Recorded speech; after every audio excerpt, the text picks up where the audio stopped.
Andrew did a NPR interview. Let's take a look. History. So this audience laughed their butts off, And then that provoked another question, which is, okay, so you're saying that I did this for sheer, pull somebody in, for the clicks, for the eyes. Are you exploiting them? No, well, I mean, first of all, both of them already are major influencers themselves. Exploiting themselves, yeah. Not exploiting themselves. I mean, Gum Gang enjoys doing stunts. He lives in Central Florida. That's how he supports his family. He shoots himself in the testicle area with potato guns, smokes out of a fish, makes music. Joker Gang's a pretty successful tattoo model. They're both friends of mine. They wanted to fight. I just kind of stepped in to document something that's already happening. So I don't really film people who aren't already filming themselves. Well, and this idea, that is a fight. I guess my next question is, and I do want to get to some of these incredible moments like the QAnon family, but there's a real whiff of false equivalency. We constantly see these insurrectionists who have been told not just that the election was false, but that Democrats rape babies and then eat them. They're pitted constantly against Antifa and Black Lives Matters protesters when we know that Antifa is a stunningly small kind of gathering without a leader movement, and the Black Lives Matters protests by every study were 93% peaceful. And so you're setting up this, and I know that's where the tension was. I don't even think he's setting that up. That's not true. Antifa is not small. No, Black Bloc is a tiny fraction. And ironic because if you had actually fucking watched the documentary that she's conducting this interview on, that is something that Andrew himself mentions in the documentary. On the streets. But is that kind of a false equivalence? It's not what the movie's about. The movie's not the movie's not about far left versus far right at all. It feels that way. It's not. That's crazy. He never even said that. He literally openly states that Black Bloc is a much smaller component of the overarching leftist movement, and it's just a decentralized movement in and of itself. That's crazy. What is it about? Well, first of all, it's about media echo chambers. How people got radicalized and forced into tight digital echo chambers before the Capitol riot. But there's not much really Antifa featured in here. There's some centrist protesters. There's some anarchists featured, but it's not really about that. And yeah. Well, what part made you feel that way? Just that I kept seeing it. Antifa and all the alt-right, colliding into each other when we just know Antifa in particular is so tiny. And when we know the stats about the right, we know that 40% of Americans believe that the election was stolen. That's a big number. Yeah. And 30% of... I think that's what this movie's mostly about, is following the right wing. I think following the fringe left would be a separate thing. But the point is that most conservatives, especially during that time... I gotta pee, I'll be back in a second. Whereas Antifa, or the radical left, if you want to call it, is a very small portion of what you would consider liberal. But the problem is... You just say that. Yeah, what I'm kind of framing is that... Wait, she said you did say that in the film. Okay, so you understand that he mentions that. Right-wing media, they used Antifa as the ultimate strawman. Tucker Carlson referred to Antifa as paramilitary groups of Joe Biden voters. Whereas MSNBC, I'm not even going to name anybody, but I'm just going to say centrist liberal media wants to make it seem like they don't exist and all the protests were peaceful. But my question is, what's the problem with non-peaceful protests? Why the constant emphasis on the protests were mostly peaceful? Why not talk to the people involved in the non-peaceful protests and actually figure out what's on their mind, as opposed to try to categorize everything as completely peaceful to prove a political point? Because the anger and the tension was there. So no, I don't think the movie is trying to frame Antifa versus the Proud Boys at all. I think it's more of it's following I think my movie follows a conglomerate of InfoWars subscribers, Oath Keepers, 3%ers, Proud Boys, and general QAnon lore followers, and it shows them mobilizing in public, and the people that show up to confront them in public are anti-fascist protesters. So I don't think the movie draws any kind of equivalency between far left and far right, but it does show the circus that unfolds in public political clashes, which generally follows the news beat. And how about what you just said about the media? And I don't want to spend too much time on this, and I am not carrying Don Lemon's water. But this idea that, you know, both, you call it the left, I call it mainstream media, in deference to my progressive. I call it liberal media.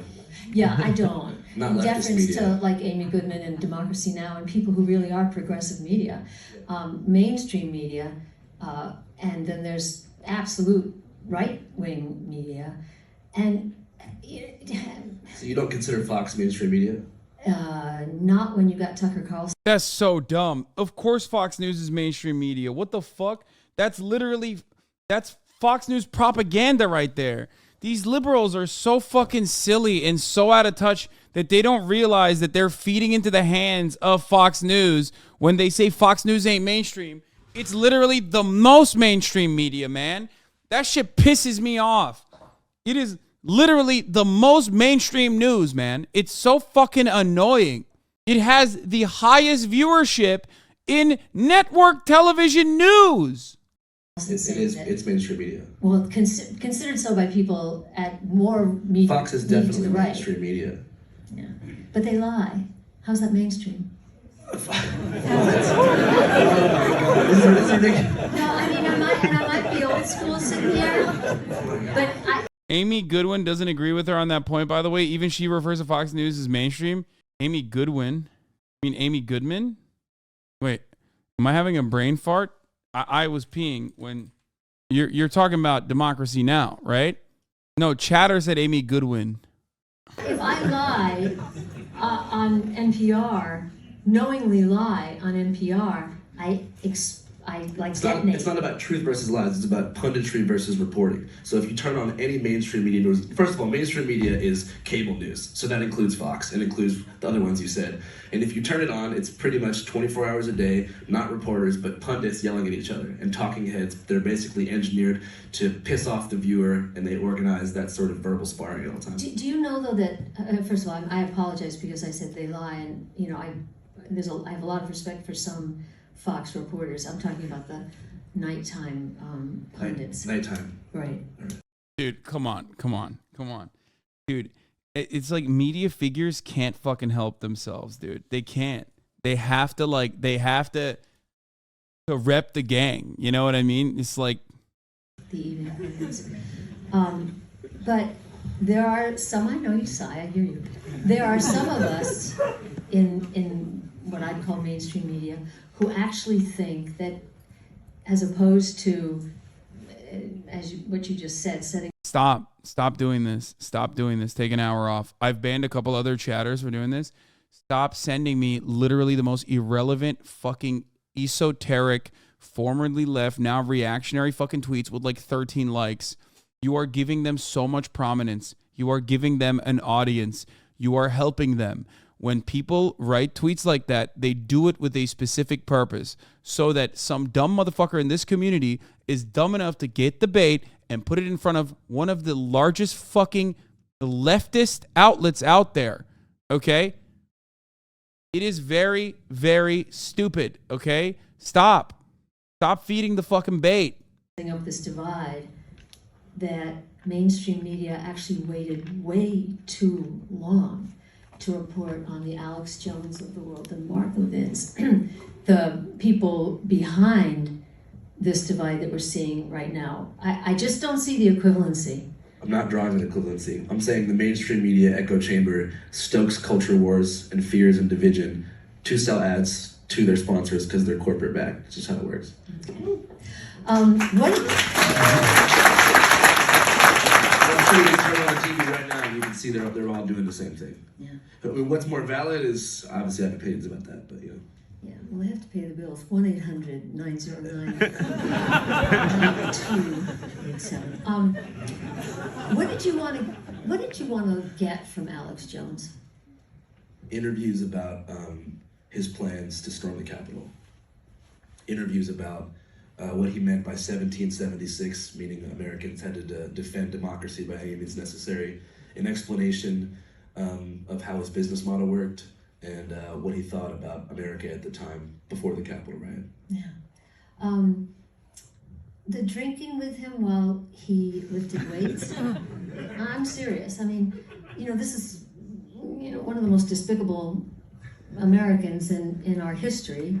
How do you think the Sandy Hook parents would feel about drinking with him? He's looking around like, are you serious right now? What the fuck? Bro, okay, so here's the thing, okay? What she's doing here, even if she's like kind-hearted, otherwise well-intentioned, is precisely feeding into Andrew's point, which is that like you turn on the fucking finger wagging for a liberal audience so quickly. That's insane. Like, you just turned around and you're like, whoa, why did you like platform Alex Jones in that way? Like, why did you platform Alex Jones in that way? Is not the appropriate way to ask that question. That is not that's not a question with an objective slant. That is an accusation shielded like a fucking objective neutral question. It's not a neutral question. And most people are now trained to see that because like we're on Twitter all the fucking time. And especially on Twitch, we're trained to see that because like, guess what? That's what a lot of my chatters do all the fucking time. You know what I mean? Whenever they want to be annoying, they will not ask a question. It'll be shielded like a question, an objective one maybe, also with like a just curious slapped onto the tail end of it. When you're not just fucking curious, you are making an accusation. You are launching an accusation. Is that what you're asking me? Yes. Well, the lawyer, Mark Banks, who represented most of the Sandy Hook families, loved the scene. He told me that he thought the film was great. Why did you do It's just a really pointed, negative question that you just asked me. Yeah, maybe it is. But you can take that. No, it's just sort of like accusatory. It's putting me on like a bad vibe. Oh, I'm sorry. Why did I do it? Well, I don't know. Why did you do it? I'm curious. There's certain surreal moments that just happen when you're filming something like this that you would feel remiss to not put in the final cut of your movie. Like, but why did it happen? I'm just curious. I mean, come on. Like, yeah, if you fucking weight lift with Alex Jones, he's like spraying whiskey on his face. How the fuck do you not put that in there? I mean, that's crazy. Also, none of those things made Alex Jones look good or even humanized him. If anything, those things unironically, it was olive oil, it wasn't whiskey. Okay, whatever. It doesn't matter. None of it humanized him. It made him look like a fucking psycho even further. What happened? He asked me if I wanted to see his gym.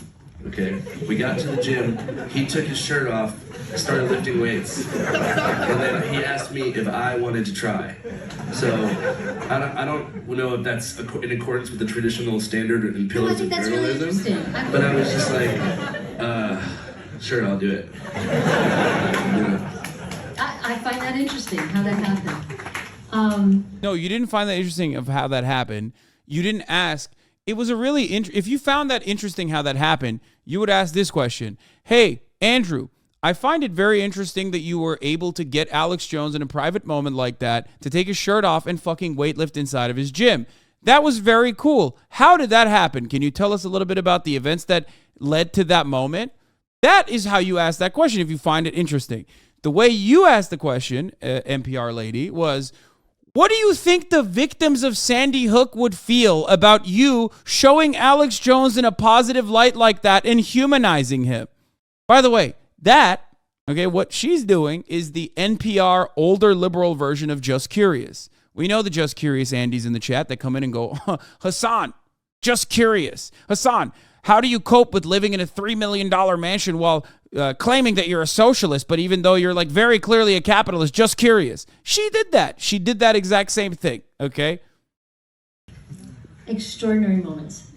The family, the QAnon family. Did you meet them there in that first scene? Did you meet them at the protest? What you saw was me first meeting them. And then so what happened? How did you, that is a very rare interview. Yeah. How did you speak to them at home? What happened?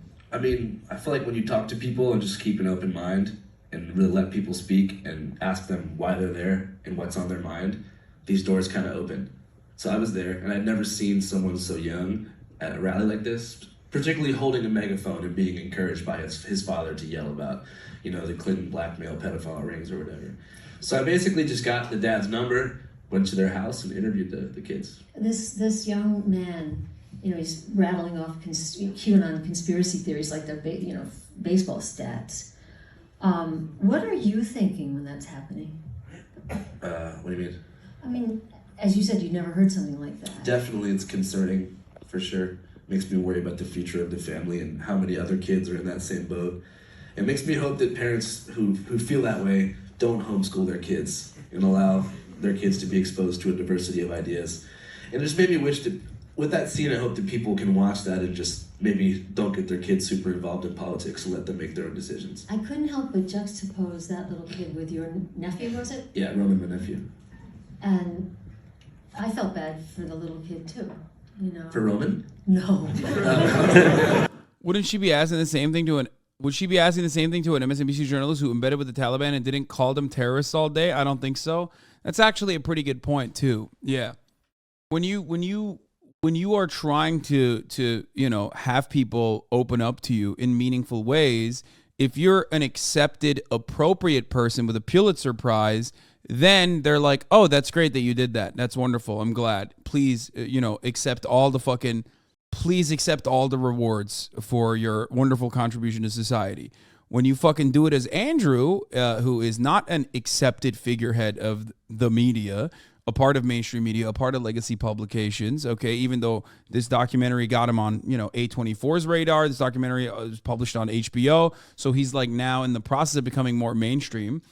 They're still eating his ass alive because of what he said to Don Lemon and what his position is on echo chambers that are created by mainstream media in general, like liberal echo chambers. I think one of the things that I will mention here with respect to like Andrew's commentary on CNN, the one part that I guess I'm a little bit more different on is that, like, yes, I do agree that CNN does have a liberal slant, but it's usually not towards the things that like the other side is complaining about CNN's echo chambers on, like oh, they're getting everybody riled up about masks or vaccinations or whatever is not necessarily, and I don't think Andrew thinks that either. But I don't think he does I don't think he communicates that point enough. It's more so about like selling weapons, justifying war, normalizing the awfulness that you experience under an inherently oppressive capitalist construct, like the amount of violence, structural violence in the form of poverty that millions, tens of millions, if not hundreds of millions of Americans experience on a daily basis, that is either often overlooked or straight up fucking lied about on outlets like this, liberal outlets like this, as they manufacture consent. That, in my opinion, is really fucked up. No, the comparison was pretty amazing. And when you saw the kid again, did you go back? I mean, was this, how much time later was that? I met up with the family about 3 months after the Capitol riot to kind of figure out where they're at. And spoiler alert, I'm going to tell you guys what they said. I know you guys just saw it. It was interesting because the kid was very much like, oh, the storm didn't happen. And the storm was supposed to be a mass arrest event where Trump would mobilize the military and arrest the members of the deep state, like Clinton, Soros, all that.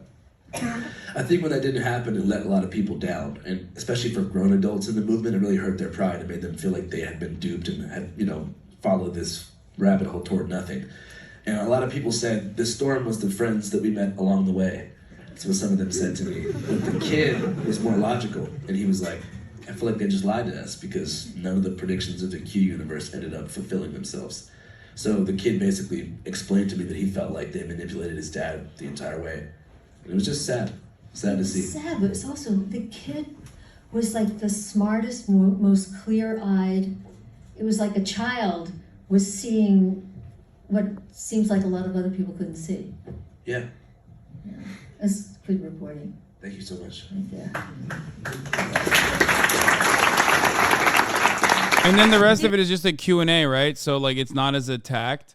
He's not like attacked. The rest of it is like kind of made, but like, yeah, it is basically just you're not a part of the acceptable, appropriate, legacy publishers when you're making this kind of thing. They say leftists create right-wingers when in reality it's this type of holier-than-thou pandering, condescending liberals what turns people off.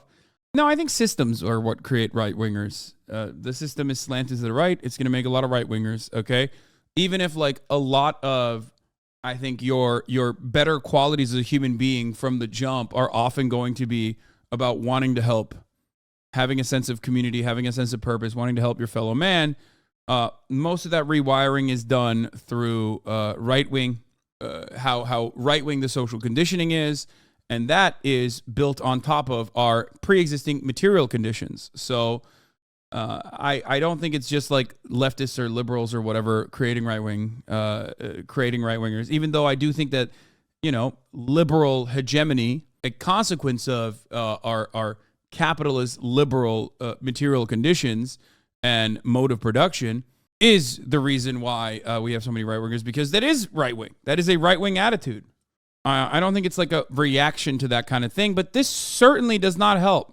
This kind of attitude certainly doesn't help. It's not helpful. That's all I'm going to say. It sows more divide. Yes. I don't consider it to be helpful. I don't. Major negotiations going down on the floor right now? No, we're not doing that. We're done with that for today. Okay? There's more in the video, not just Q&A after this. Man, people want you in that Twitter discourse so bad. What do you mean? No, it's not Valorant time yet. There's a little bit more I want to cover before getting into the Valo shit. But fuck, I think I'm gonna skip the Ludwig video for today as well. God damn it, it's the second day in a row that I'm skipping it.